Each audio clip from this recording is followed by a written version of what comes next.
नमस्कार दोस्तों, स्वागत है आप सभी का। सच्ची श्रद्धा से कमेंट में जरूर लिखे हर हर महादेव, राधे राधे, देवों के देव महादेव सदैव आप पर अपनी कृपा बनाए रखे। दोस्तों, आज की जो कहानी है वो बहुत ही ज्ञानवर्धक और बहुत ही मोटिवेशनल है। दोस्तों, आज के वीडियो में हम बात करेंगे आखिर पत्नी की वो कौन सी 3 चीज होती है जो हर पुरुष को देखना चाहिए। दोस्तों, जो पुरुष अपने पत्नी के इन 3 चीजों को देखता है वह अपने जीवन में कभी भी गरीब नहीं रहता। उसके घर में सदैव मां लक्ष्मी का वास रहता है और मां लक्ष्मी की कृपा दृष्टि उनके ऊपर सदैव बनी रहती है। दोस्तों, आज की वीडियो में हम बताएंगे कि आखिरकार वह कौन सी 3 चीजें हैं जो हर पुरुष को अपनी पत्नी के देखनी चाहिए। दोस्तों, उससे पहले आप सभी से निवेदन है, यदि चैनल पर आप लोग नए हैं या चैनल पर पहली बार आए हैं तो कृपया करके चैनल को सब्सक्राइब कर ले, क्योंकि दोस्तों हम अपने चैनल पर रोजाना ऐसे ही ज्ञानवर्धक और मोटिवेशनल वीडियो अपलोड करते रहते हैं। चलिए तो दोस्तों शुरू करते हैं आज की इस प्यारी सी वीडियो और इस प्यारी सी कहानी से जानते हैं कि पत्नी की वह कौन सी 3 चीज है जो हर पुरुष को अपनी पत्नी की देखनी चाहिए। दोस्तों, एक बार की बात है, किसी गांव में एक आदमी रहा करता था। दोस्तों, वह आदमी अपनी पत्नी से बहुत परेशान था क्योंकि उसकी पत्नी अपने पति से बात बात पर लड़ाई झगड़ा करती थी। उसके घर में एकदम कंगाली छा गई थी। खाने के लिए घर में ना ही कोई दाने थे, ना ही पीने के लिए पानी और ना ही पहनने के लिए वस्त्र। दोस्तों, रोज रोज के इस कलेश से वह पुरुष अपनी पत्नी से परेशान हो गया था। दोस्तों, एक दिन की बात है, वह आदमी अपने घर से जंगल की तरफ निकल जाता है। दोस्तों, जंगल में जाते जाते उस आदमी को एक साधु से मुलाकात होती है।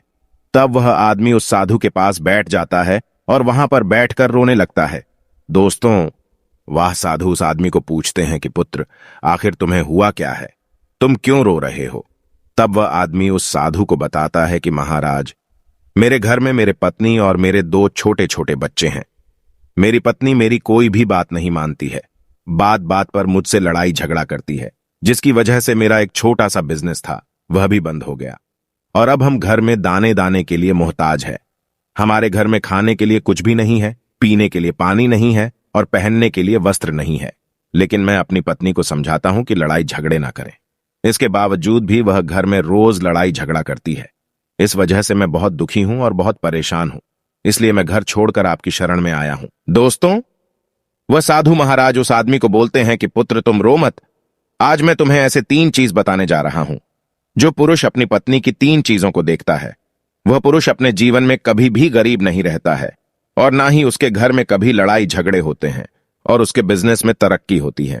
दोस्तों, तो वह साधु महाराज उस आदमी को बताते हैं कि मैं तुम्हें जो बातें बताने जा रहा हूं उन 3 चीजों को गांठ बांध लो। तब वह आदमी उस साधु महाराज की बातें बहुत गौर से सुनता है और साधु महाराज से बोलता है कि प्रभु, आप मुझे जल्द से जल्द बताइए वह कौन से 3 चीज है जो हर पुरुष को अपने पत्नी की देखनी चाहिए। दोस्तों, तब वह साधु महाराज उस आदमी को एक कहानी सुनाते हैं। तो चलिए दोस्तों, गुरुजी से ही सुनते हैं इस कहानी के बारे में। दोस्तों, किसी नगर में एक सेठ रहा करता था। उस सेठ का बहुत बड़ा व्यापार था। उसके घर में सेठ और उसकी पत्नी रहा करते थे। उस सेठ और सेठानी में आपस में बहुत प्रेम था। उनके घर में कभी भी लड़ाई झगड़ा, किसी प्रकार का कोई अंधा क्लेश नहीं होता था। इसलिए उसके घर में सदैव मां लक्ष्मी का वास रहता था और उनके बिजनेस में दिन दुगनी रात चौगुनी तरक्की होती थी। उन सेठ सेठानी में इतना प्रेम था कि आसपास के लोग उनके इस प्रेम को देखकर जल जाया करते थे। दोस्तों, सेठ और सेठानी के इस प्रेम की मिसाल हर गांव वाले देते थे। ऐसे कर करके उस सेठ और सेठानी की बात उस गांव की राजा तक भी पहुंच जाती है। दोस्तों, जब सेठ सेठानी की बात उस राजा के पास पहुंचती है तो वह राजा भी उनके प्रेम की मिसाल की तारीफ करते हैं और कहते हैं, हमारे गांव में एक पुरुष और स्त्री ऐसे भी है जिनके घर में कभी भी लड़ाई झगड़ा नहीं होते हैं। उन दोनों में आपस में इतना प्रेम है कि जितना मैं आज तक अपने जिंदगी में कभी भी नहीं देखा। दोस्तों, एक बार की बात है, वह राजा पूरे नगर में ढिंढोरा पिटवाते हैं और कहते, इस राज्य में जितने भी लोग हैं वो सभी लोग अपने अपने घर में दिया जलाकर रखेंगे। तब राजा की रानी अपने राजा से पूछते हैं कि महाराज, आखिरकार आप सभी के घर में दिया क्यों जलवा रहे हैं। राजा रानी की बात सुनकर रानी को बोलते हैं कि दीपक प्रेम की निशानी होती है। जिसके घर में दीपक जलता है उसके घर में सदैव ही प्रेम बना रहता है और मैं चाहता हूं कि जो प्रेम सेठ और सेठानी के बीच में है वही प्रेम हमारे इस नगर में, हमारे इस राज्य में हर पति और पत्नी के बीच में हो। इसलिए मैं हर घर में दीपक जलाना चाहता हूं। दोस्तों, राजा की सैनिक पूरे नगर में ढिंढोरा पीटते हैं और बोलते हैं सभी के घर में दीपक रात भर जलना चाहिए। दोस्तों, राजा की बात मानकर सभी नगरवासी अपने अपने घर में दिया जलाते हैं, लेकिन जैसे ही आधी रात होती है सभी के घर के दीपक बुझ जाते हैं, लेकिन उस सेठ और सेठानी के घर की दीपक कभी भी नहीं बुझती है, क्योंकि दोस्तों दीपक प्रेम की निशानी होती है और जो सेठानी थी वह अपने घर की दीपक को सदैव जलाए रखती थी, जिससे सेठ और सेठानी का प्रेम बरकरार रहे। लेकिन दोस्तों, जो सेठानी थी वह अपनी मनमानी काम करती थी, उसका जो मन करता था वह वही काम करती थी। लेकिन सेठ को इस बात से कभी भी कोई दिक्कत नहीं होती थी, क्योंकि सेठ बहुत समझदार था। वह सोचता था कि यदि मैं अपनी पत्नी को रोक टोक करूंगा तो घर में बेवजह ही लड़ाई झगड़ा होंगे। दोस्तों, इसीलिए सेठ सेठानी की कई चीजों को और कई बातों को अनदेखा करता था। वह सेठ इसलिए अनदेखा करता था ताकि पति पत्नी में वह प्रेम और व्यवहार बना रहे। एक दिन की बात है दोस्तों, राजा और रानी अपने छत के ऊपर खड़े होकर अपने नगर का नजारा देख रहे थे और वह राजा और रानी देखते हैं कि उनके पूरे राज्य में अंधेरा था, लेकिन सिर्फ एक सेठ और सेठानी का ही गांव का घर था जहां दीपक जल रहा था। दोस्तों, तब राजा रानी से बोलता है कि देखो सेठ और सेठानी में कितना प्रेम है। सभी के घरों का दीपक बुझ गया है, लेकिन सेठ और सेठानी के घर का दीपक अभी भी जल रहा है। इसका मतलब यह है कि इस सेठ और सेठानी में बहुत ही ज्यादा प्रेम है। तब रानी अपनी राजा से बोलती है कि महाराज, सेठ और सेठानी में जो भी प्रेम है वो इसलिए है क्योंकि सेठानी समझदार है, इसलिए सेठ के घर में प्रेम है। दोस्तों, जब राजा रानी की बात सुनता है तब राजा बोलता है कि नहीं महारानी, यहां पर सेठ ज्यादा समझदार है, इसलिए उनके घर में कभी भी लड़ाई झगड़ा नहीं होती है। दोस्तों, रानी बोलती है कि सेठानी समझदार है। राजा बोलते हैं कि नहीं, सेठ समझदार है। दोस्तों, सेठ और सेठानी की बात को लेकर राजा और रानी में बहस होने लगा। तब राजा बोलता है कि देखो, हमें बहस करने की जरूरत नहीं है, क्यों ना हम दोनों उनका एक परीक्षा ले, परीक्षा में जो पास होगा वही समझदार होगा। राजा और रानी अपने बात से सहमत हो गए और उन दोनों की परीक्षा के लिए तैयार हो जाती है। दोस्तों, तब राजा अपने महल में जाता है और अपनी दासी को बुलाता है और वह अपने दासी से बोलता है, उस सेठ के पास जाओ और जो जो प्रश्न मैं तुमसे बोल रहा हूं वह तुम सेठ को बोलना। वह दासी बोलती है, ठीक है महाराज। फिर वह दासी राजा की बात सुनकर सेठ के पास जाती है। उसी समय ही सेठ की पत्नी बाजार गई थी कुछ सामान लेने के लिए।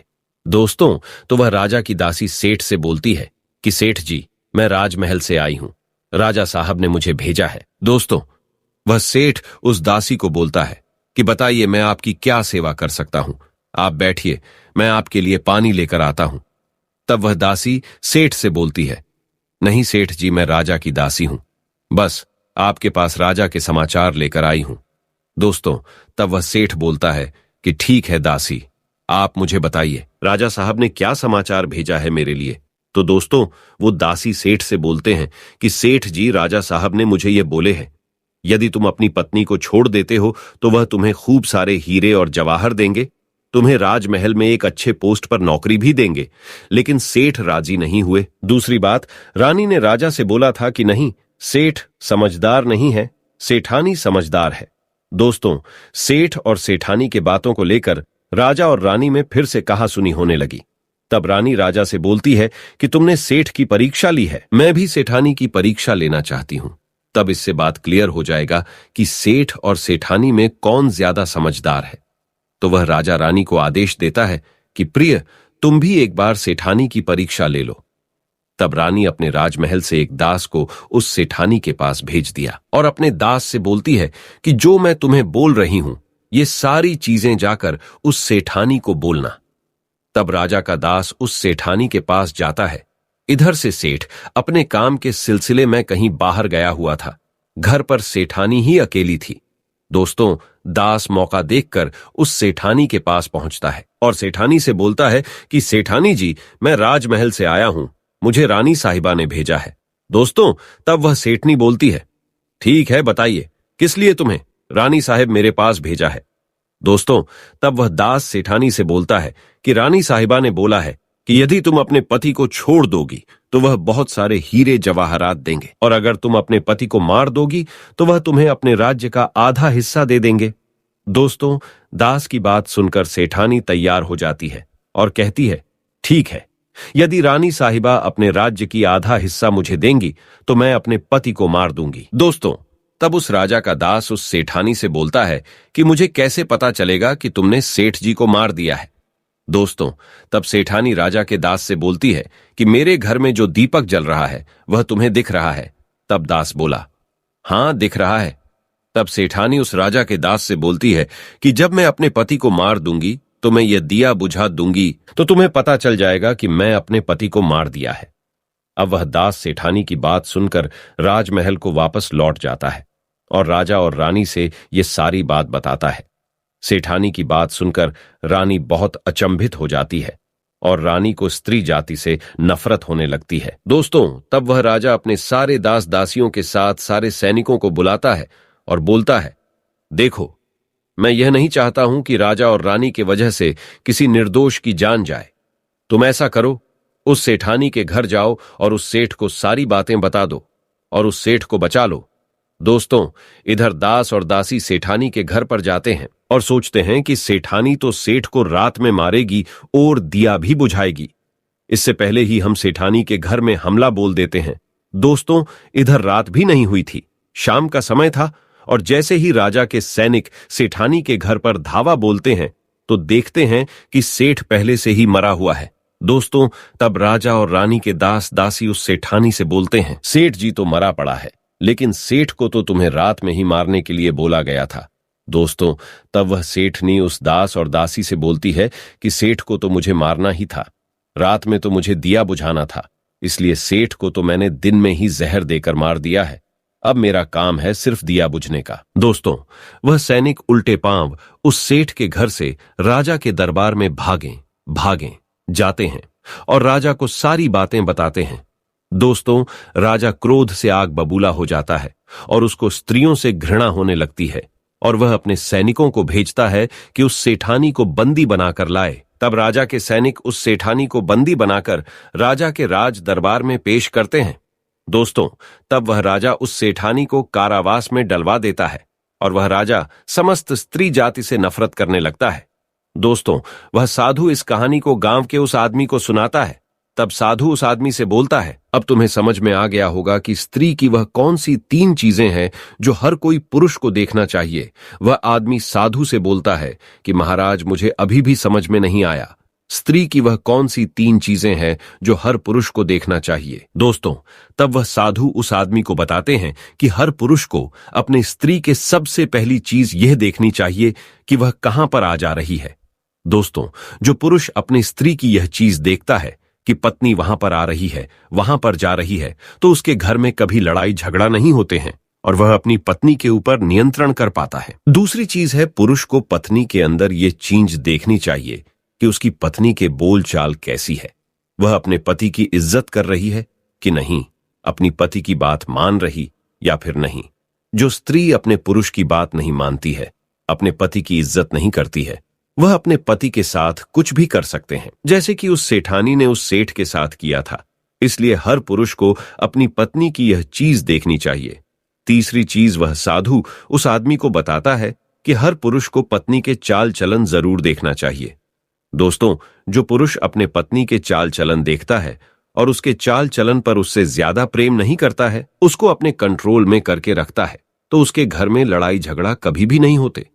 दोस्तों, जो स्त्रियां अपने घर पर मनमानी चलाती हैं और पति की बातों को नहीं मानती है, उनके घर में इस तरीके की मुसीबत आती है। दोस्तों, ये 3 बातें वह साधु महाराज उस आदमी को बताता है और फिर वह आदमी इन 3 चीजों को गांठ बांध लेता है और साधु को प्रणाम करके अपने घर पर चला जाता है। दोस्तों, मैं उम्मीद करता हूं आपको इस कहानी से बहुत कुछ सीखने को मिला होगा। दोस्तों, सच्ची श्रद्धा से कमेंट में जरूर लिखें, हर हर महादेव, राधे राधे देवों के देव, महादेव सदैव आप पर अपनी कृपा बनाए रखे। इस वीडियो को लाइक करें, अपने दोस्तों के साथ शेयर करें और हमें सब्सक्राइब करना ना भूलें। और हां, इस वीडियो से कोई भी सवाल है तो आप कमेंट बॉक्स में जरूर लिखें, और आपके पास कोई भी सवाल नहीं तो हर हर महादेव जरूर लिखें, क्योंकि आपके कमेंट से वीडियो बनाने का मोटिवेशन मिलता है। धन्यवाद।